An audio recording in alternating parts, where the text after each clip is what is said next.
దేవతలకు ధూపం వేయవారిని చూడండి. దేవుని వాక్యములో ఉన్నత స్థలముల మీద బలులు అర్పించు వారిని, దేవతలకు ధూపం వేయవారిని ఆ ప్రాంతంలో లేకుండా చేస్తానని మరి ప్రవక్తల ద్వారా దేవుడు మాట్లాడుతూ ఉన్నారు.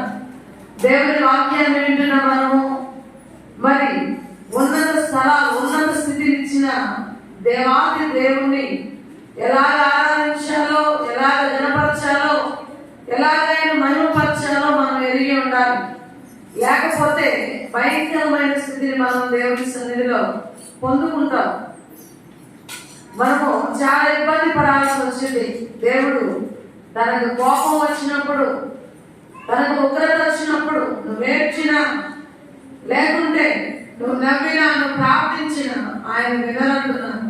కాబట్టి నీకు స్థితిని బట్టి నువ్వు దేవుణ్ణి కనపరచాలని దేవుని వాక్యంలో మనం చదువుతా ఉన్నాం.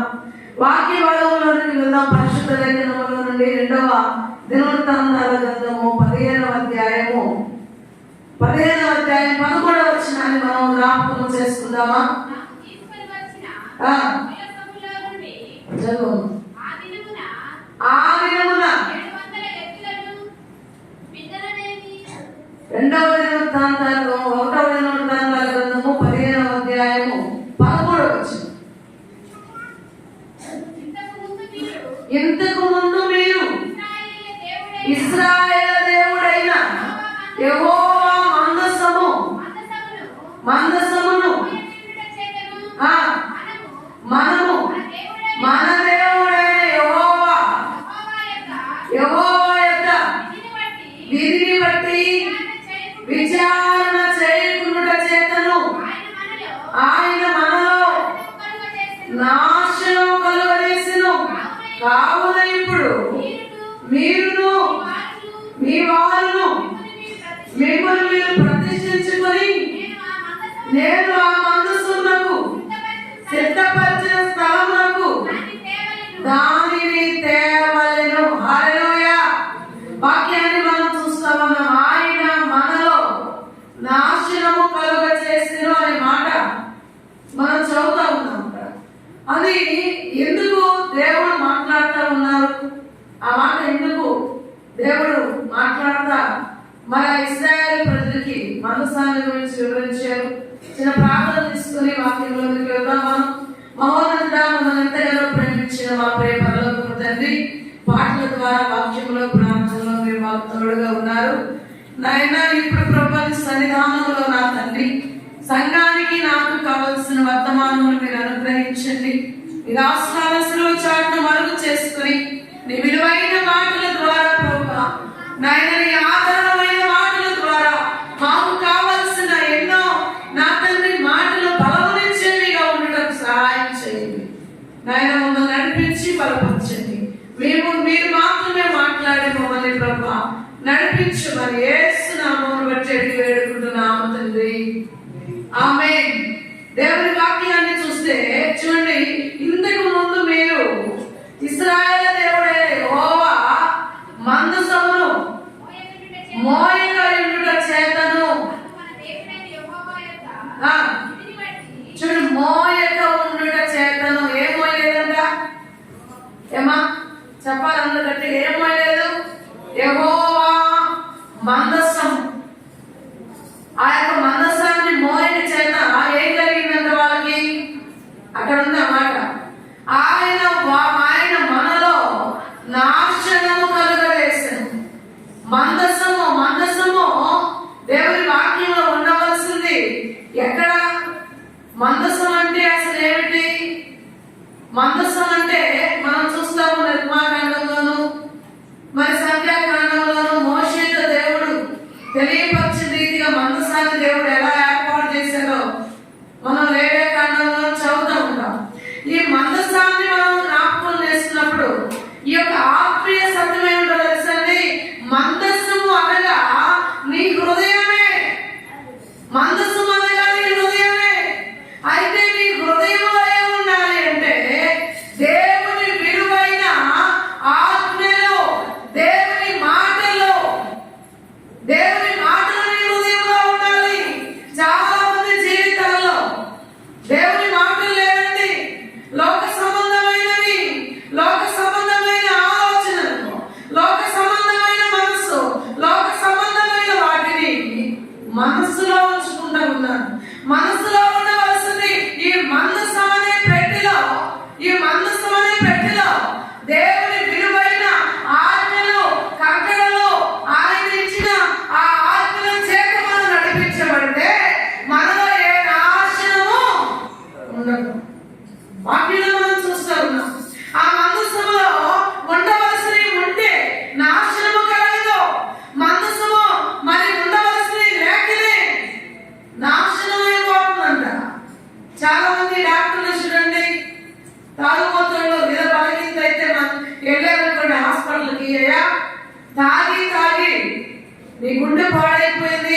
చెప్తా ఉంటారు, ఊపిరితిత్తులు పాడైపోయి, నీ యొక్క శరీరంలో పాడైపోయి అని చెప్తా ఉంటారు. కారణం ఏంటి?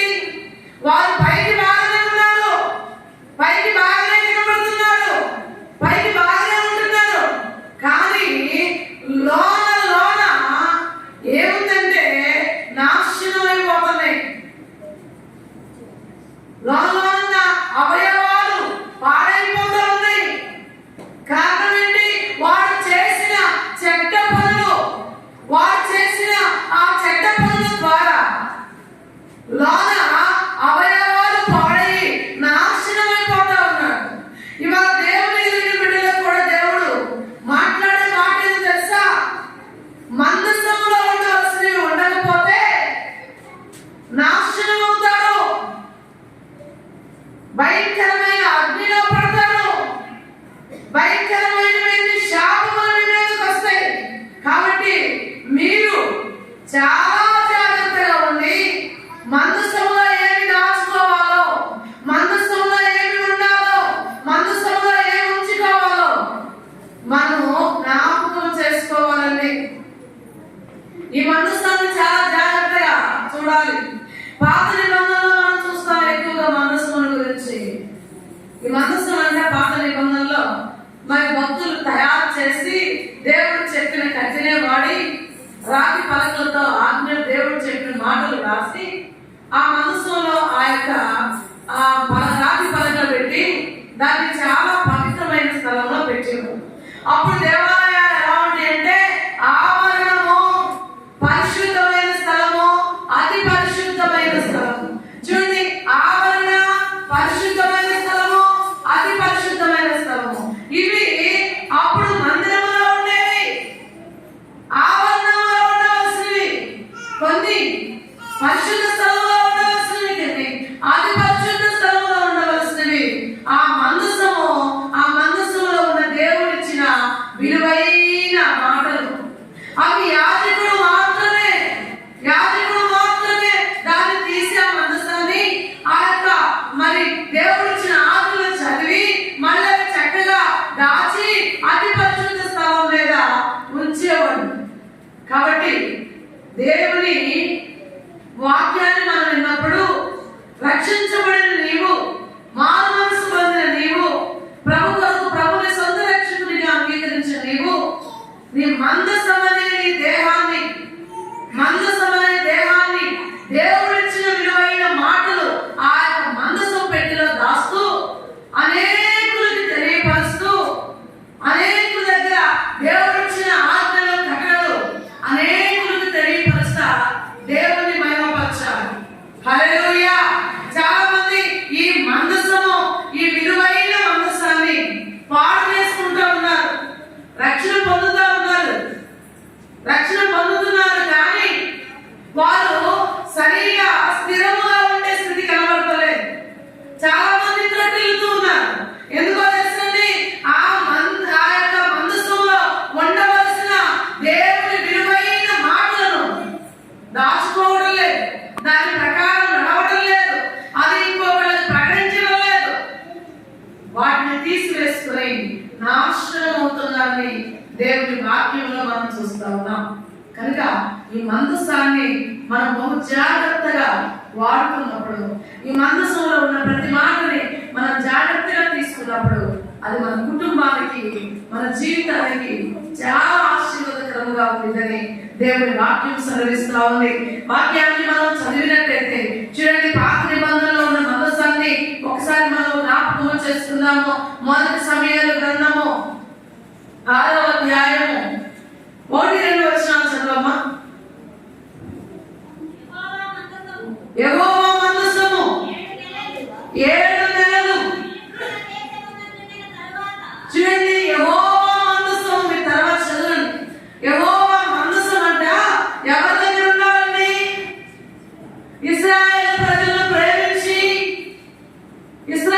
ప్రేమించి వారి కుడికి ఎడము తలకుండా దేవుడు వారి నడవలసిన విధులను, కట్టడలను ఆ మందసం పెట్టెలో ఉంచి యాజకుల చేతికి అప్పగించి వాటిని మీరు చదవండి.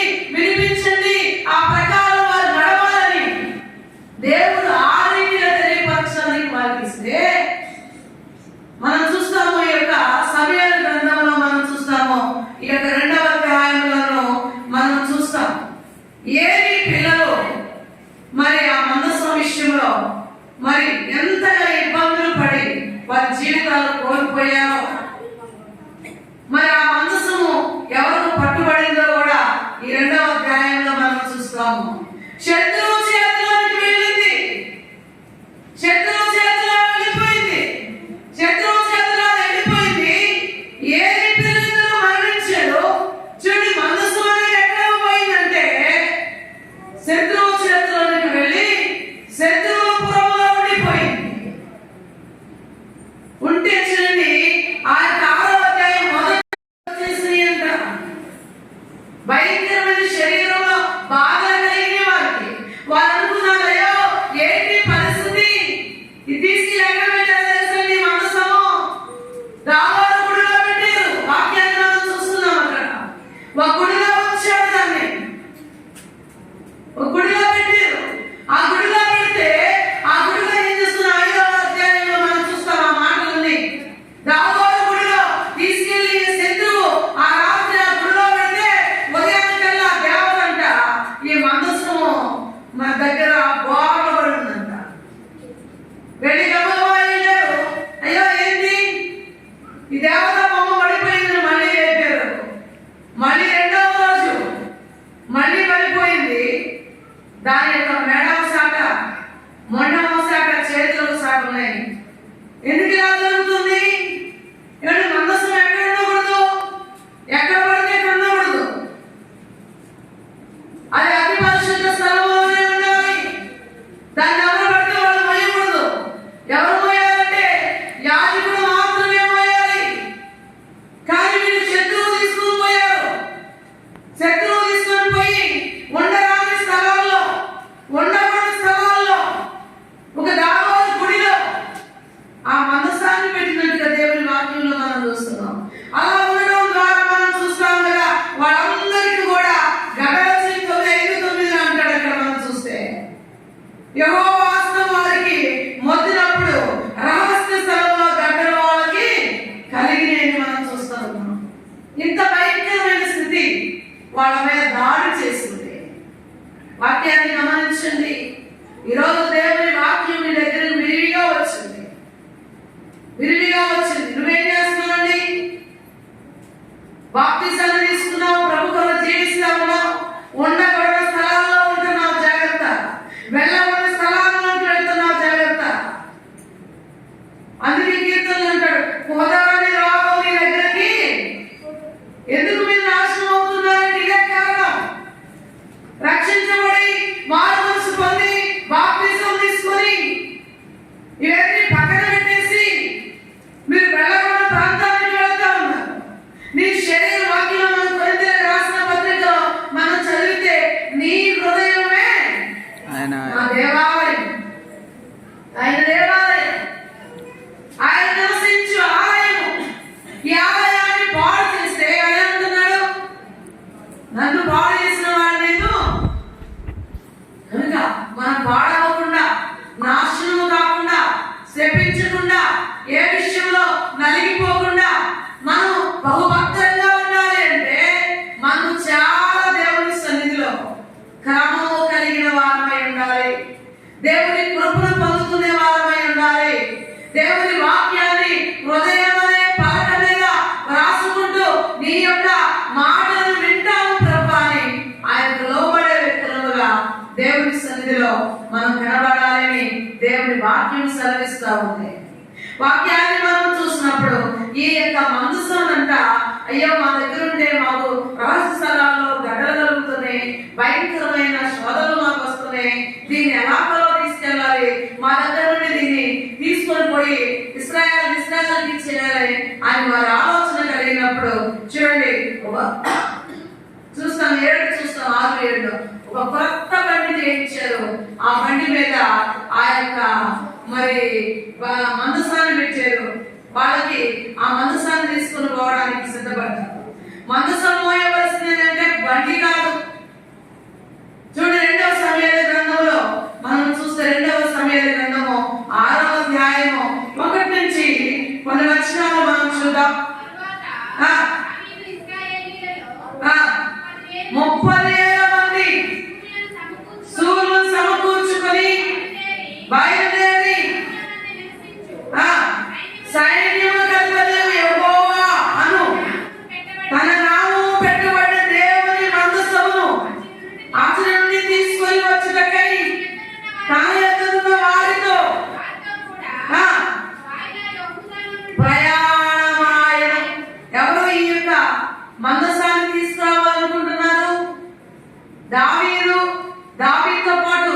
ఇశ్రాయేలులో ఉన్న 30 మంది శూరులు ప్రయాణమయ్యారు. ఇక మన యొక్క మనసాన్ని మనం తెచ్చేసుకున్నాం.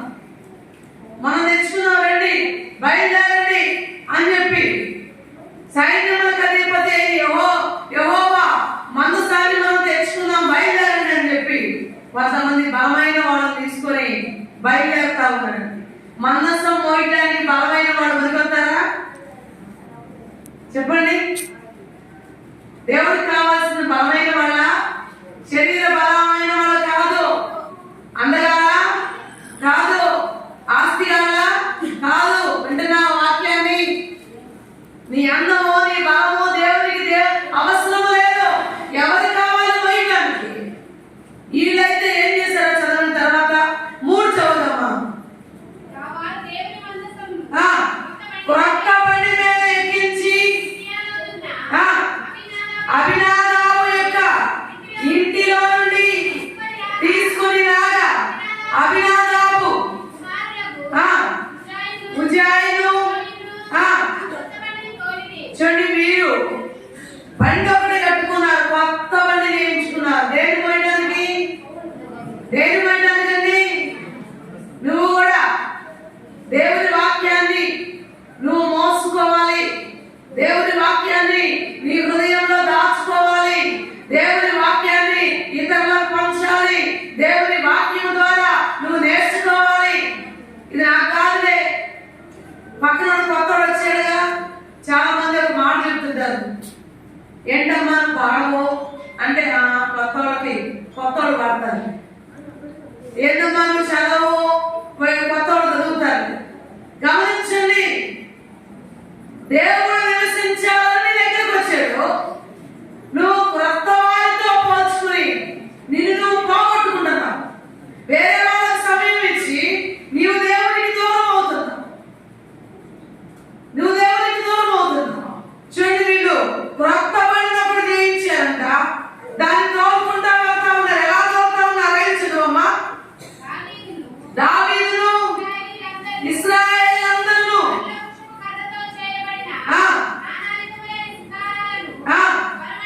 స్వరమండలమును తంబూరములను ఈ యొక్క మృదంగములను పెద్ద తాళములను వాయించుచు యెహోవా సన్నిధిలో నాట్యం ఆడుతూ దీన్ని తీసుకుని పోతా ఉన్నారు. చూడండి, దేవుడికి కోపం వచ్చింది. ఎందుకు? మంచిగానే తీసుకొని పోతున్నారు. ఎందుకు కోపం వచ్చింది చూద్దాం. అక్కడ మనం చూస్తే చదువమ్మా. వచ్చినప్పుడు చేయి చాపి దేవుని మందసము పట్టుకొనగా యెహోవా కోపము ఉజ్జా మీద రగులుకొనెను. అతడు చేసిన తప్పును బట్టి దేవుడు ఆ క్షణమే అతన్ని మొత్తగా అతడు అక్కడనే ఏం చేశాడు? మందసము వెళ్తే అక్కడ ఏం జరిగింది? కారణం ఏంటి?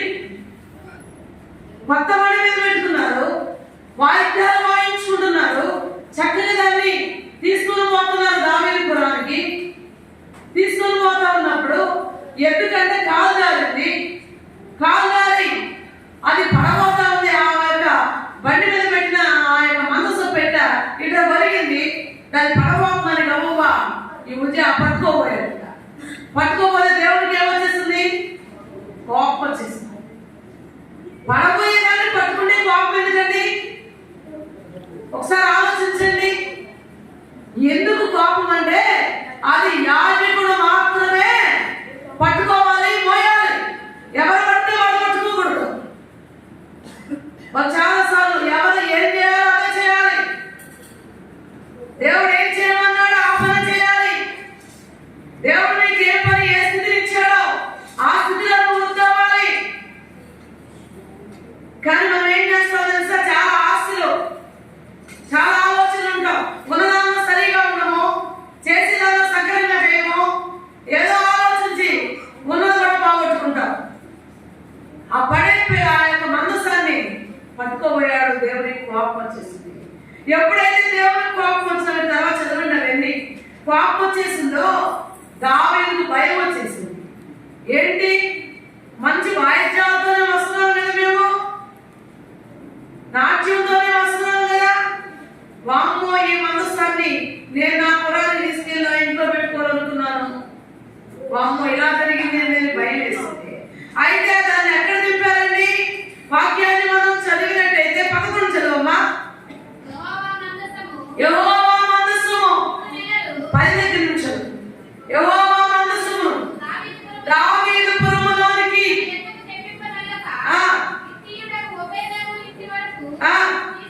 తీసుకొని అచ్చట ఉంచెను. దావీదు భయపడ్డాడు ఇవన్నీ చూసినప్పుడు. కానీ ఓబేదేను మాత్రము ఆ మందస్థాన్ని జాగ్రత్తగా ఇంట్లో దింపించుకున్నాడు. ఆ కింద వచ్చిన చూస్తే 3 నెలలు ఓబేదేను ఇంటిలో ఈ మందసము ఉండిందండి. ఎప్పుడైతే ఆ మందసము ఆ ఇంటిలో ఉందో ఆ ఇల్లు ఎలా ఉంది చెప్పాలి? నాశనం ఉందా? తెగులుందా? అక్కడ ఏదైనా శాపం ఉందా? లేదు. క్రమముగా భక్తి చేస్తే నీ జీవితంలో తెగులు రాదు. క్రమముగా భక్తి చేస్తే నీకు ఏ నాశనం రాదు.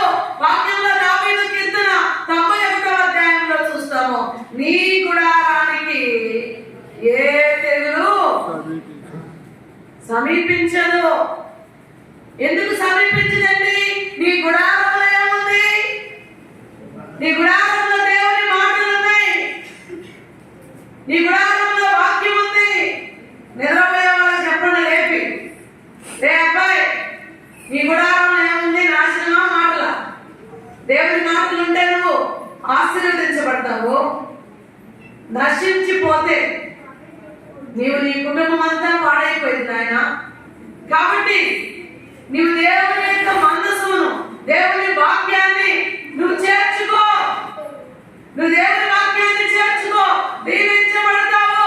3 నెలలు ఓబేదేను ఇంటిలో దేవుని మందసం ఉంటే వారు అంచెలంచెలుగా ఆశీర్వదించబడింది ఆ కుటుంబం. నాశనం ఎక్కడ వారికి లేదు. ఏ తెగులు రాలేదు. ఏ తెగులు వారి గుడారమును సమీపించలేదు. వారు అంతగా ఆశీర్వదించబడటానికి కారణం ఏంటంటే ఆ యొక్క గుడారంలో దేవుని మాటలు ఉన్నాయి. దేవుని మాటల చేత వారు ఆశీర్వదించబడతా ఉన్నారు. కాబట్టి చూడు, వాక్యంలో మనం ఇంకా చూస్తే ఆ గుడారంలో ఉండవలసినవి ఉన్నప్పుడు ఏ తెగులు దానికి సమీపించని వాక్యంలో మనం చూస్తూ ఉన్నాం. వాక్యంలో మనం చూస్తాము. ఆ మందసంలో ఏముందో తెలుసండి? ఏముండాలో తెలుసా?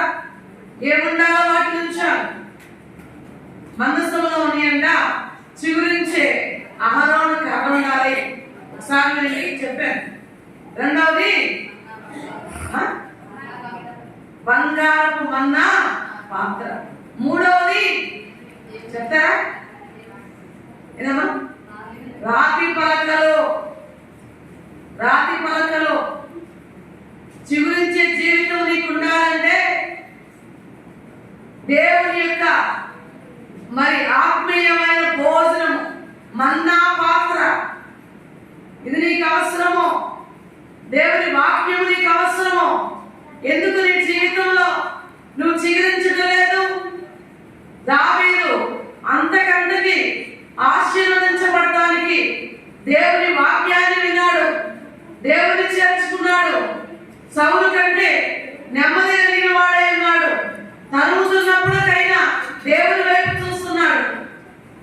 సౌలు కుటుంబం కంటే దావీదు కుటుంబం అంతకంతా వర్ధిల్లింది. ఈరోజు నీ జీవితంలో ఆలోచించండి. ఏముండాలో మనస్సులో, నీ హృదయంలో ఏముండాలో. వీడు మందిరానికి వెళ్తున్నాడురా, దీవించబడుతున్నాడు అంటే చిగురించే కర్ర కనబడుతుంది అక్కడ. వీడు మందిరానికి వెళ్తున్నాడురా, వాక్యం వింటున్నాడు, మన్నా పాత్ర ఉంది అక్కడ. వీడు వాక్యానుసారంగా నడుస్తున్నాడురా అంటే దేవుని రాతి పలకలు ఉన్నాయి. ఈ 3 ఉన్న ఇల్లు, ఈ 3 ఉన్న మరి ఆ యొక్క మందసం పెట్ట ఆశీర్వదించబడిందండి. ఆశీర్వదించబడింది. కనుక ఇవి లేదనుకోండి, మందసం పెట్టలేదనుకోండి, మనము నాశనము కలుగుతాయి. చదువుకున్నాముగా 1వ దినవృత్తాంతాలు 15వ అధ్యాయము 13వ వచనంలో మనం చూస్తున్నాం.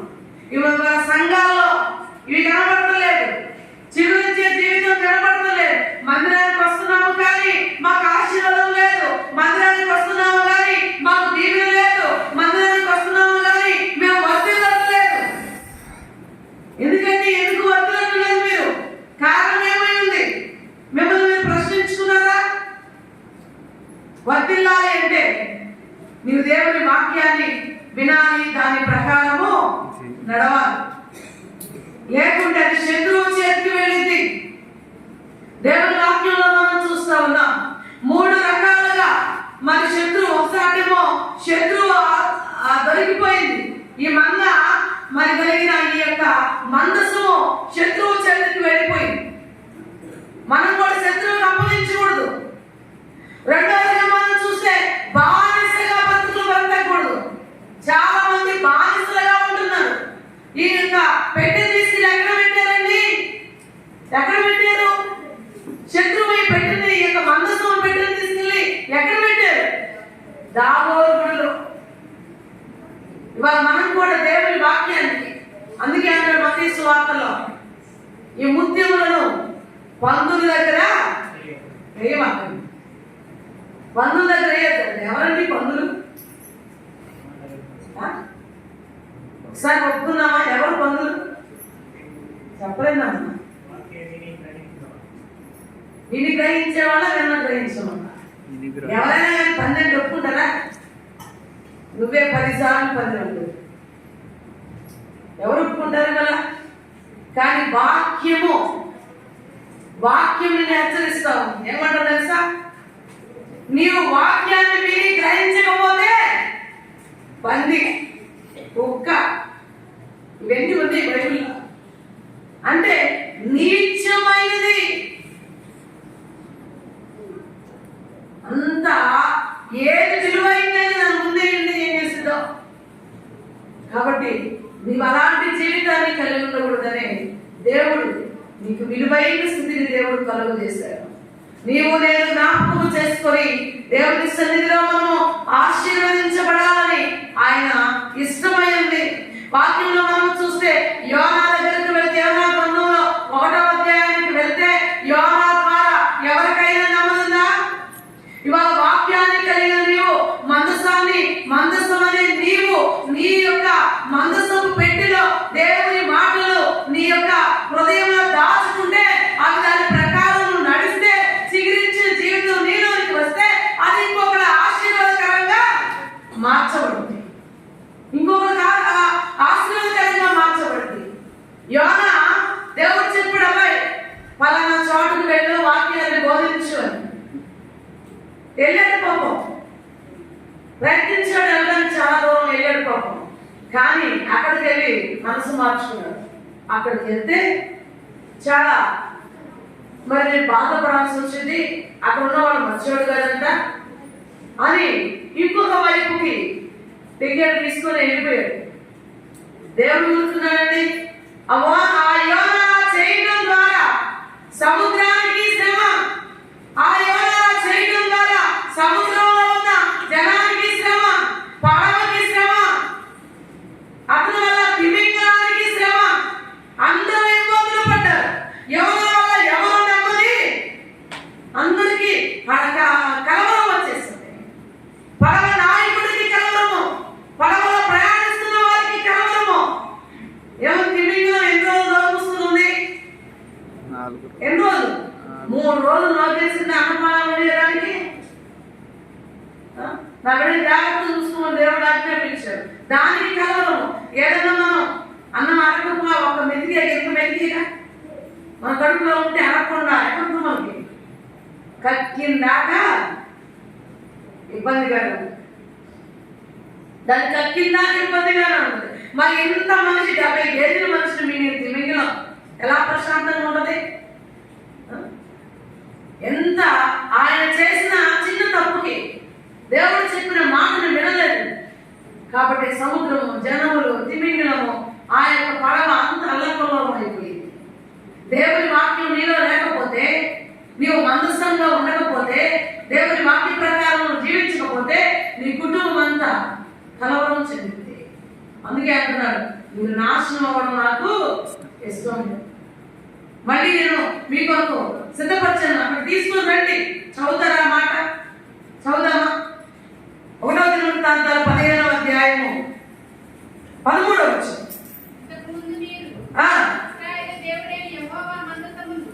చెప్పరు మాట చదువు. సిద్ధపరిచిన స్థలమును దాని ఎక్కడ సిద్ధపరచానండి? ఎక్కడ పెట్టాలి? ఏ స్థలంలో ఉండాలి? ఉండాలి చెప్పండి.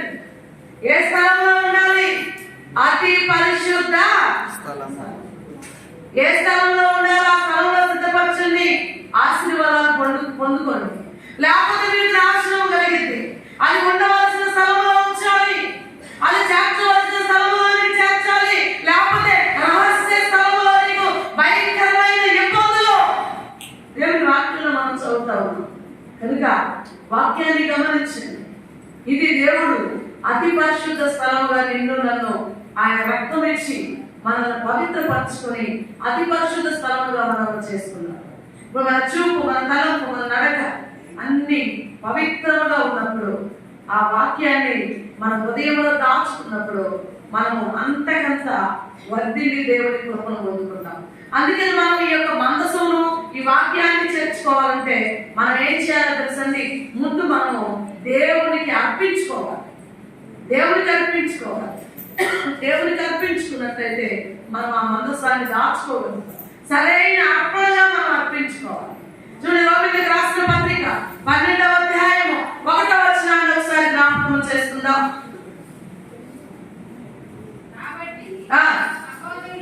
కాబట్టి సహోదరులారా, పరిశుద్ధమును దేవునికి అనుకూలమైన సజీవ యాగముగా మీ శరీరములను ఏం చేయాలండి? సజీవ యాగముగా మీ శరీరములను ఆయనకు మీరు అందరూ చెప్పండి కూడా దేవుని నామాన్ని మేము పలికాం. ఇది అతి పరిశుద్ధమైన స్థలంలో ఉండవలసిన దేవుని విలువైన మాటలు నీ హృదయంలో దాచుకోమన్నారంటే నీవెలా ఉండాలండి? నీవెలా ఉండాలి? పరిశుద్ధముగా ఉండాలి. పరిశుద్ధంగా ఉండాలని దేవుని వాక్యం సెలవిస్తాం. చాలా మందిలో ఈరోజు పరిశుద్ధత కనపడతలేదు. పరిశుద్ధత కనపడితే దేవుని మాటలు నిర్లక్ష్యం చేస్తా ఉన్నాం. అందుకే అంటున్నాడు, సహోదరులారా, పరిశుద్ధతను దేవునికి అనుకూలమైన సజీవ యాగముగా మీ శరీరమును ఆయనకు మీరేం చేయాలి? సమర్పించాలి. సమర్పణ కలిగి ఉండాలి. నువ్వు దేవుని వాక్యం దాచుకోవాలంటే నీ చూపు జాగ్రత్తగా ఉండాలి, నీ ఆలోచన జాగ్రత్తగా ఉండాలి, నువ్వు చేసే చేతి పని జాగ్రత్తగా ఉండాలి.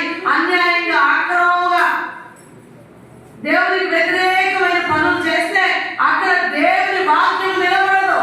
దేవుని వాక్యం నిలబడిన స్థలంలో నాశనం అని దేవుని వాక్యం చెప్తుంది. మనం వింటున్నాం. రక్షించబడిన నీ యొక్క జీవితంలో వాక్యం స్థిరముగా ఉండాలి. అందుకే నీవు సజీవ యాగముగా ఆయనకి సమర్పించుకోవాలి. సమర్పణ కలిగి ఉండాలి.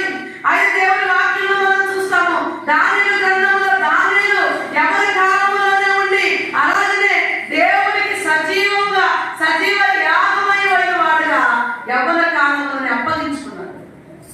వాక్యంలో 1వ అధ్యాయంలో మనం చూస్తాం వాళ్ళు ఎంత పరిశుద్ధంగా ఉన్నారో. రాజభోజనమైనా సరే మాకు అవసరము లేదు, మేము 10 రోజులు మీరు పెట్టిన భోజనం తినం, కావాల్సి ఉంటే తర్వాత మీరు పెట్టే భోజనం, రాజభోజనం పెట్టినాం చూడండి, తర్వాత మమ్మల్ని చూడండి, మేము ఎలా ఉన్నామో వాళ్ళు ఎలా ఉన్నారో మీరు పరీక్షించండి అని ధైర్యంగా చెప్పగలిగాడు యవనస్తుడైన దావీదు. తర్వాత పరీక్షించినప్పుడు రాజభోజనం తిన్న వారి ఆహారం కంటే వీరు తిన్న ఈ దానియేలు తిన్న ఆహారం, దానియేలు ఉన్న స్థితి దానియేలు చూసినప్పుడు మెచ్చుకున్నారంట. దేవుని వాక్యం విన్న వాడి పరిస్థితి లేదు, వినని వారి పరిస్థితి లేదు. దేవుని విన్న వాక్యము, దేవుడు పంపించిన వాక్యాన్ని విని దాని ప్రకారం నడుచుకుని ఎప్పుడైతే హృదయంలో దాచుకుంటావో అప్పుడు నువ్వు బ్రతుకుతావు. దావీదు అంటాడు కదా 119 దావీదు కీర్తనలో, నీ వాక్యము నన్ను వాక్యము బ్రతికించింది, వాక్యము బాగు చేసింది, వాక్యము సరి చేసింది, వాక్యము నీకు ప్రాణాన్ని ఇచ్చింది, నీ నాశనం నుండి తప్పించింది. కనుక వాక్యాన్ని హృదయంలో తీసుకోవాలి. వాక్యం అవసరం మనకి. చాలా మంది అర్పణలు ఇస్తారు, కానీ ఏ అర్పణలు ఇస్తారో తెలిసిన దేవుడికి పనికిరానిదో ఏదో వచ్చిపోతున్నాం అన్నట్టు కాదు. సజీవ యాగముగా మనం ఆయనకి అప్పగించుకోవాలన్న స్థితిని మనం కలిగి ఉండాలి. చూడండి, మరి యెహోషువ గ్రంథంలో మనం చూస్తే, వాక్యంలో మనం 1వ అధ్యాయంలో మనం చూస్తే ఈయన కూడా యవనస్తుడే, యవన కాలంలోనే ఉన్నాడు, నడిపించే నాయకుడు లేడు, ఏం చేయాలో అర్థం కాలేదు, యవన కాలంలోనే ఉన్నాడు, ఎలాగ నా భవిష్యత్తు అనుకున్నాడు. 1వ అధ్యాయంలో భయపడ్డాడు, దేవుడు మాట్లాడుతూ ఉన్నాడు. ఎవరు మాట్లాడుతున్నాడండి? యెహోషువ ఏం మాట్లాడుతున్నాడు? భయపడద్దు, నిన్ను విడువను, ఎంత మాత్రం నేను ఎడబాయను, ధైర్యముగా ఉండు, నిబ్బరంగా ఉండు, ధైర్యముగా ఉండు, నేనున్నాను నీకు తోడు. మోషేకు ఏ రీతిగా తోడుగా ఉన్నానో, మోషేకి ఏ ధర్మశాస్త్రాన్ని ఇచ్చి పంపించానో, నీ మార్గంలో నీకు నువ్వు చక్కగా ప్రవర్తించాలి అంటే ఆయన ధర్మశాస్త్రంలో ఉన్న మాటలని నువ్వు నేర్చుకో, చక్కగా నడు. అప్పుడు నువ్వెక్కడ త్రుటిలవని దేవుడు ధైర్యపరుస్తాడు. ఎవరి కాలంలో ఉన్న యెహోషువ. కనుక ఈ సమయంలో మనం ఈ ధర్మశాస్త్రంలో ఉన్న ప్రతి మాటని మన హృదయంలోకి తీసుకెళ్ళినప్పుడు మనం ఆశ్చర్యకరంగా దేవుడి కృపను పొందుకుంటాం. అందుకే ముందు మనం అర్పించుకోవాలి, మనం సమర్పించుకోవాలి దేవుడికి, మన మనస్సుని సమర్పించుకోవాలి, మనం సజీవ యాగముగా మనం ఆయనకి అప్పగించుకోవాలని దేవుని వాక్యంలో మనం చూస్తా ఉన్నాం. వాక్యాన్ని మనం ఇంకా జ్ఞాపకం చేసుకున్నట్టు ఆదికాండంలో మనం చూస్తాము. 4వ అధ్యాయం ఉదయకాలం కూడా మనం చదువుతున్నాం. 4వ అధ్యాయం 5వ వచనంలో ఇద్దరు అన్నదమ్ములు ఉన్నారు. ఎవరు దేన్ని సమర్పించుకున్నారో మనం చూస్తున్నాం. చాలా మంది ఉంటాము, కొంతమంది ఏమో దేవునికి ఇచ్చే విషయంలో, దేవుని దగ్గర కూర్చున్న విషయంలో, మాట వినే విషయంలో గర్వంలో ఉంటారు. కొంతమంది దీనులుగా ఉంటారు. దేవుని వాక్యం చెప్తుంది, ఎవరు తగ్గించుకుంటాడో వాడు హెచ్చించబడతాడు. ఇద్దరు దేవాలయానికి వెళ్ళారంట. దేవాలయానికి ఒక ఆయన అంటున్నాడయ్యా, నేను నీ వైపు చూడటానికి కూడా అర్హుడు కాదు అని ప్రార్థన చేస్తున్నాడు. ఇంకొక ఆయన ప్రార్థన చేస్తున్నాడు, నేను వారానికి 3 మార్లు ఉపవాసాలు ఉంటాను, దశమ భాగాలు ఇస్తాను, కానుకలు ఇస్తాను, అత్యేస్తాను, ఇచ్చేస్తానని మాట్లాడతాం. ఎవరు ప్రార్థన అంగీకరిస్తారండి? ఎవరు దేవుడిని చూసి దేవుని మాటలను అంగీకరించి వణికి దేవునికి భయపడతారో వారి ఎదురు దేవుని దృష్టి నుంచి బలపరుస్తారు. వాక్యాన్ని చూస్తున్నాం. ఓబేదేరు ఇంట్లోకి వెళ్ళినప్పుడు ఓబేదేరు ఆశీర్వదించబడ్డాడు. నీ ఇంట్లోకి ఆయన ఆహ్వానిస్తే, నీ హృదయం అనే మనస్సులోనికి దేవుని మాటలను ఆహ్వానిస్తే నువ్వు దీవించబడతావు, అంతకంతా అభివృద్ధి చెందుతావు. ఏది తక్కువ లేకుండా నిన్ను ఆశీర్వదిస్తాడు దేవుడు. తల్ల వంచుదామా, ప్రార్థన చేద్దాం. ఈ సమయంలో తల్ల వంచుదామా, దేవుడి మాటలు మన నీటిలో దీవించును గాక ప్రార్థన చేసుకున్నాం. ప్రభా, నీవిచ్చే ప్రతి మాట నా జీవితంలో ఆశీర్వాదకరంగా మార్చండి. దాన్ని నేను తీసుకుని నా జీవితంలో దాచుకుని అనేకులకి నేను తెలియపరచుకుంటున్నాయన. నన్ను ఒక నాయన పాత్రగా తయారు చేసుకోండి ప్రభా. దేవాన్ని స్తోత్రాన్ని ప్రార్థన చేద్దాం. తనలో వచ్చి దేవుడిని ప్రేమించి ఆయన తన ప్రియ కుమారుని లోకానికి పంపించాడు. ప్రియ కుమారుని లోకానికి అర్పణగా పంపించాడు. నీ కోసం ఆయన ఈ లోకానికి పంపించేశాడు. కాబట్టి నువ్వు దేవుని వాక్యాన్ని వింటున్న నీవు క్రమముగా, మర్యాదగా దేవుని వాక్యాన్ని నీ హృదయంలో